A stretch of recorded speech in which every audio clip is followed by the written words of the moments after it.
Hello guys, welcome back to 1878 Blues. It's Everton nil, Arsenal 1, a familiar scoreline for Everton at Goodison Park this season. Just before we get into this reaction, like, comment, subscribe. Try and get 700 subs. Make me feel a little bit better after watching the most dismal showing of an attack and play from a team um, who, frankly, you would have believed if you don't watch football that could have been an FA Cup game, a League Two side against the Premier League opposition. It was absolutely dismal in every aspect of that word. It was horrendous to even, I was going to go to that game. I tried to get a ticket. I'm really glad I didn't because I would have been confused by turning up to the game and watching a game that I don't know if I've just turned up to I don't know, a spa relaxing day where you just sit back and watch and just kind of not think and just kind of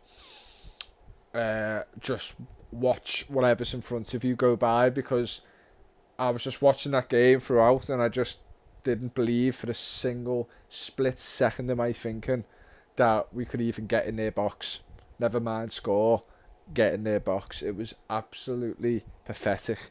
You could, people could come on here, and I've already got, people, I can see messages coming up on my phone of Liverpool fans who, I took the piss out of yesterday saying, calm down, you only beat Wolves and that, but it's a little wind up. I don't always do it, but I felt like I had to do it yesterday, but I knew it was going to bite me right back after watching the first 5 minutes. Yeah, it was just absolutely pathetic. I can't even, people, like I said, people are going to come and comment on this video, or people are just going to mention that, listen, you're playing against a good side and sometimes you have to play that way. To a certain degree, yes, you have to defend.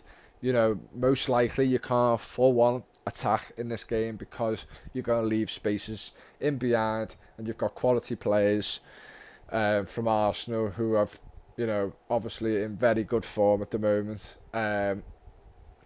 In terms from even last season, title challenges, and you'll get punished potentially, or most likely in that instant. But I just felt, let's go through the game in steps. I've actually tried to be a bit more structured instead of just kind of saying whatever I feel comes to mind. I've kind of structured the game out. The game we lined up with a 4-5-1, I think. Yeah, 4-5-1. Pickford in goal, as usual.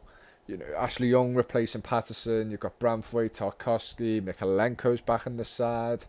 And then you've got Onana, Gay, Decore, Danjuma on the right.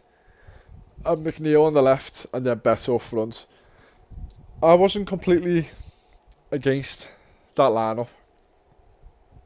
I don't really know how else you could go. I think you need to see how the game pans out and then make the changes if necessary. Looking at that formation and looking at that team, right away it's going to be a long ball, it's going to be defensive minded, and you're just hoping a bit of something special from McNeil and Danjuma. Well, that simply didn't happen throughout the whole game. Yeah, it was a sloppy start, first 10 minutes, nothing really happening. Poor passing from both teams, I would say. Not all the time. Arsenal obviously had a bit more control, did a better football on the side, by miles, but they started crumbling a little bit. Not crumbling, but just kind of creepily starting to make a little bit of mistakes, but we just didn't lash onto anything. All we did was just lumping up the ball to Beto. He looked isolated, even on the ball. He just looked, I was hoping before today's game. I did a match preview with an Arsenal fan, and I told him watch for Beto. I even went out last night with an Arsenal fan and said, listen, you need to see this Beto.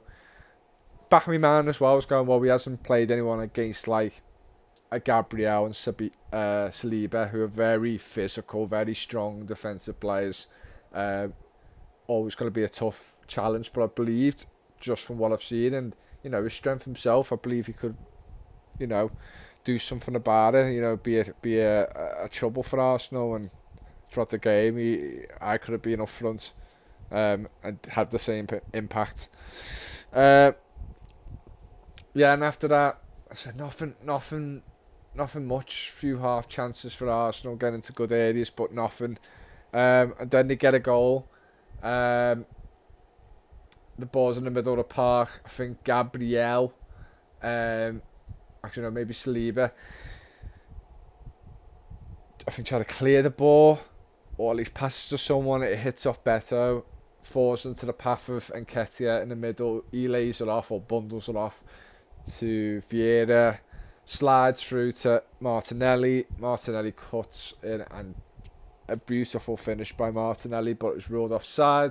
First I was confused. I didn't know, couldn't understand how it come off our play. I know it would be offside, but the rules are if it's not intentional, then it still counts as a pass from Arsenal basically. And Nketiah was slightly offside, even though the angles were a bit sus. You know what I mean? There was barely. There was just one angle. I think we said 2 angles maybe, but they're like the worst angles ever. In terms of an offside call, or VAR review. And yeah, then shortly after, Martinelli goes off.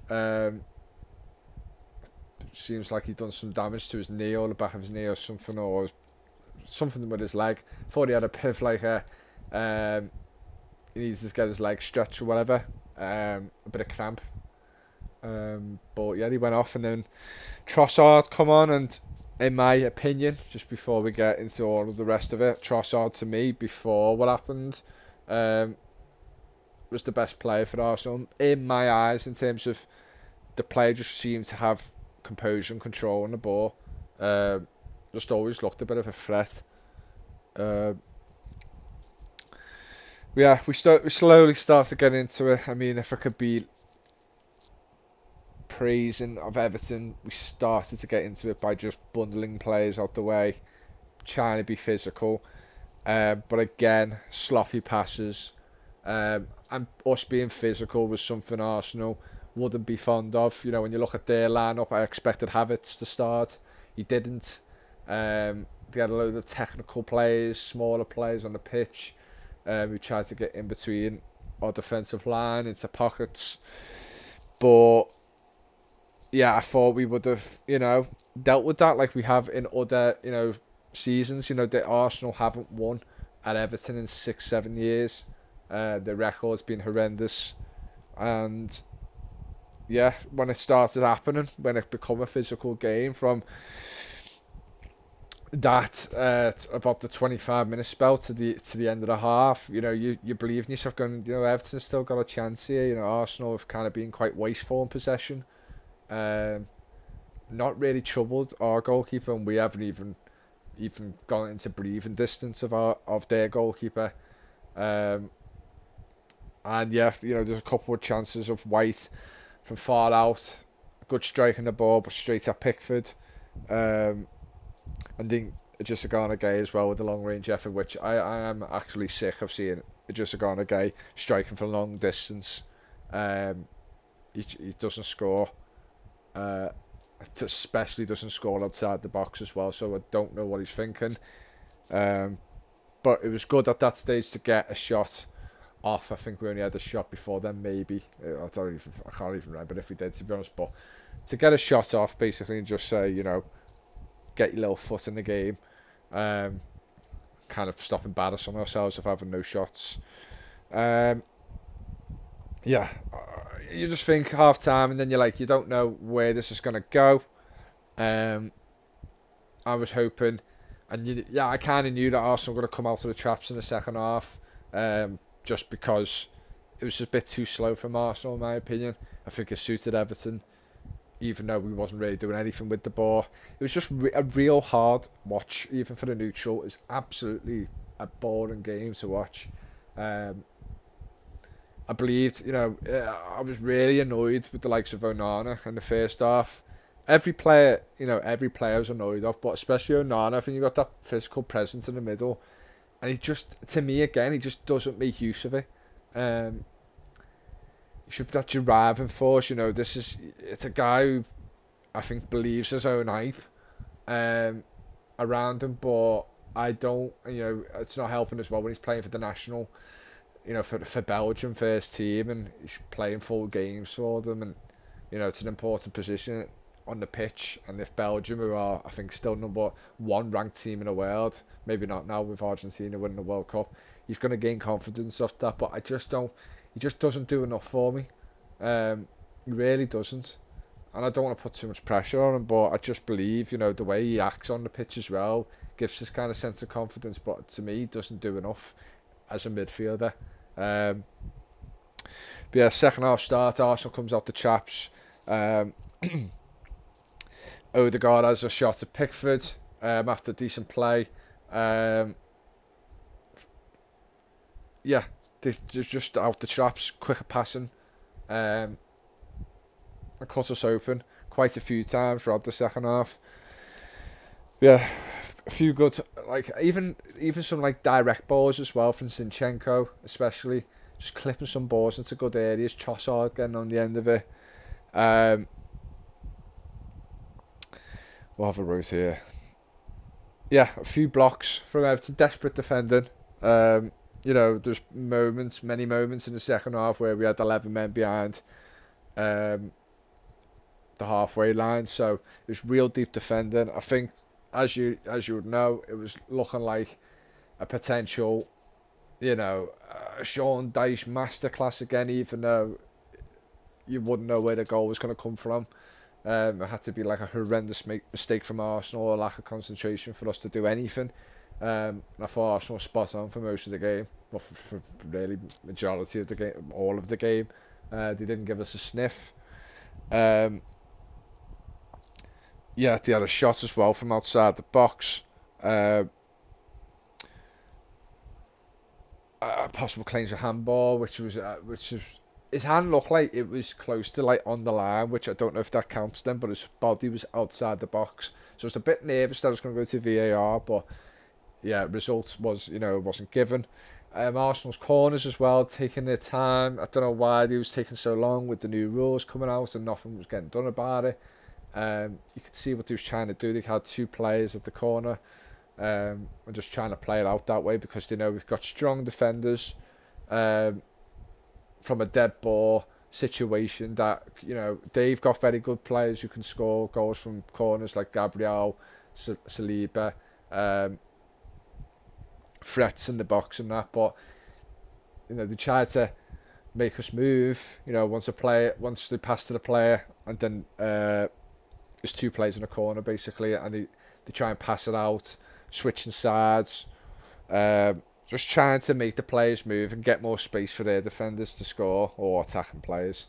And they caught us out in space a few times, and you know, any other day we could have been punished, but it was just desperate defending the whole time. And yeah, we had, I think about 60-70 mark, the ECL come on, Beto went off. A real disappointing game for me. With Beto, expected a lot more, but then again, I felt he was isolated. He was always fighting with about two players at the same time, every ball which came near to him. He had a few breaks away in the second half from the wing, running about, but just never looking like anything was going to happen from it. The supporting players were about 50 yards back, still trying to catch their breath after defending. Yeah, you know, when you defend that deep and then you try and counter attack, it's really hard to do anything about it, especially with their defenders, to do much about it because you've not got any supporting players. And if you do, then they're arriving far too late, and then the whole point of a counter attack is to catch them off guard and whatnot. And we didn't do that at all. Yeah. Again, another corner for Arsenal. Well worked. A few passing interchanges. Comes out to Trossard and finishes it. An unbelievable finish.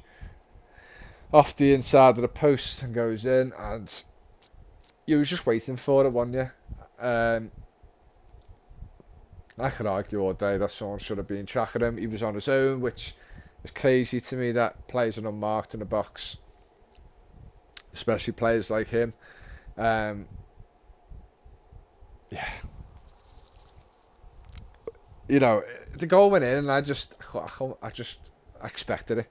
I really, other games where we've beaten Arsenal, or yeah, when we've beaten them, they've been on top of the lot, but we've provided some sort of attacking threat. We've provided absolutely nothing. It was just, I'm surprised the possession at the end wasn't like 87% Arsenal, because I can barely remember us having a passage of play which lasted for more than 10 seconds, or even that. We've seen the chances, conversion rates, and everything in terms of our attack and play is 20th in the league in every single aspect, in terms of expected goals, or conversion rate, you could say. Just everything. It was just horrendous, the amount of goals. We scored 2 in the league. It's the third game at home. We haven't scored. I can't recall that ever happening, but it's happened. But at least in them games, we was on top. And yes, you're playing against a different opposition, but it was just absolutely pathetic on the board. There was no identity. You didn't know what they was doing. None of them. It was kind of lacklustre running about, where there's no idea of where to go. I just don't get what you do in training when you see a display like that. It doesn't make sense to me. I don't understand what they've done, because yes, they have their tactics and how to neutralise our attacking players, but it just never feels like there's a plan B, there's a plan C. It just seems like one plan, that's out the window. The only thing you can do is make changes, but why can't you? There's no swapping players around on the pitch. I was hoping McNeil would come on the right and Juma on the left, which I think's better for him. Garner coming on in the 80th minute to replace Decore blew me mind. At that point, I know you've got to think about damage limitation in a sense, even though it's 1-0, and also goal difference, because it could play a part at some point of the season. But I just believe in these type of games, like, you haven't even tested Arsenal at all. We didn't even do really anything at all for me to even comment about. DCL got in the box, which is an absolute shock, and something I couldn't believe that I've just seen in the game, because throughout the whole game I barely remember the moment we was even in the box attacking them. And he scooped it wide and never looked like he had any sort of control on the ball. There was barely a support. There's someone in the box, I think, I can't even remember who it was, maybe Danjuma, but it was never, or Chimiti, never looked like it was ever going to reach that player. And that's all I've really commented on, because there was nothing much for me to talk about, because it was absolutely horrendous. The only thing I could say, which I'm really pissed off about as well, is that 4 minutes added on was an absolute disgrace. The amount of injuries, amount of subs.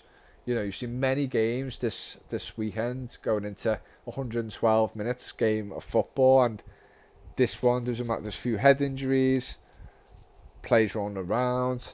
I don't understand, if in terms of the letter of the law, where 4 minutes come from. Should be a lot more. But at the end of the day, you could have had 20 minutes added on. You could have had about 4 players for Arsenal playing in the game. You know what I mean? They could have just taken 6 players off and gone, have a rest, mate. These are not scoring at all. They haven't got anything about them. It's just embarrassing. I really felt embarrassed watching the whole thing. I just can't believe that's a Premier League side who claim that the Premier League side. Defensively, fine. But I mean, you have to be good defensively if you're putting about 11 men behind the ball. You have to be. Yeah, it's a low block. It's desperate defending a lot of time because they've got skillful players, but it's just, again, Mikalenko making a few mistakes on the ball. Just going to losing possession a million times. Onana again out battled. Passing was disgraceful from every player in terms of an attack and forward ball. Horrendous. Danjuma offered absolutely nothing. McNeil, look, I thought he was I thought he was training, doing some soul training, by himself, just going for a few runs and that, because he absolutely contributed to absolutely nothing at all. Yeah, it was awful. I really don't know what to say, and it really concerns me because I don't expect a win against Arsenal. I was just expecting more. I think in the past 2 games, you could say what you want about the opponents. You're still going to come up and turn up for them games and perform. And I thought we just looked a lot more brighter. And I said in my last match reacting against Sheffield United, we had some sort of identity when we was attacking. I didn't see any of that today. It even frustrated me more when Garner come on and he was put on the right wing. I'm like, my God. Oh, my God. I wanted him in the centre. Kind of get a hold of the game potentially. I doubt he would have, because the whole team is horrendous. But it just felt desperate at the end. They just seemed to throw anyone on to hope and make a change, but it didn't really seem like there was an idea behind it. I thought Mikalenko defensively was all right. Keeping Saka quiet, relatively quiet. It just frustrates me when another team comes to Goodison and celebrates. It really pisses me off. We're just so behind right now. Just seeing Arteta smile as well breaks me heart, because he was one of my favourite players when I was younger.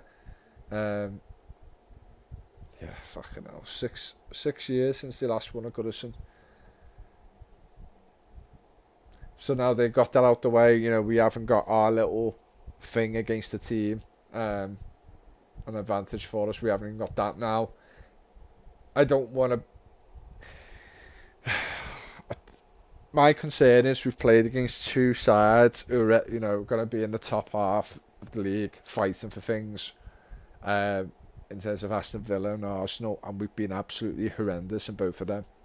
Absolutely horrendous in both of them. And that's a real cause of concern.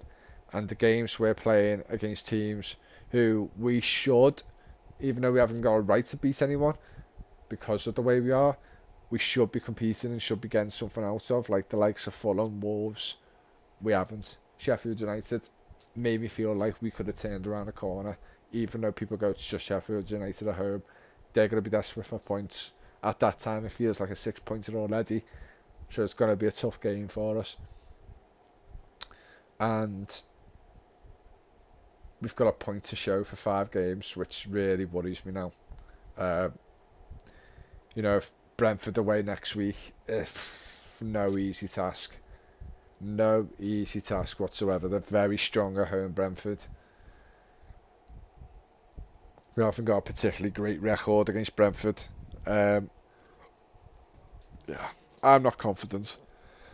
I think it'll be a lot more attacking, but I don't know.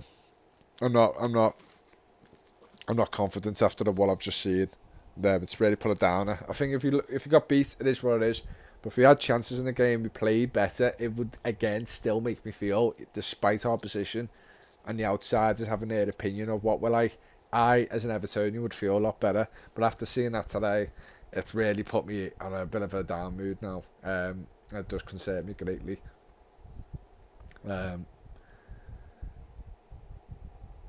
Fucking hell. Anyway, like, comment, subscribe. I'll see you all soon. Up the Blues.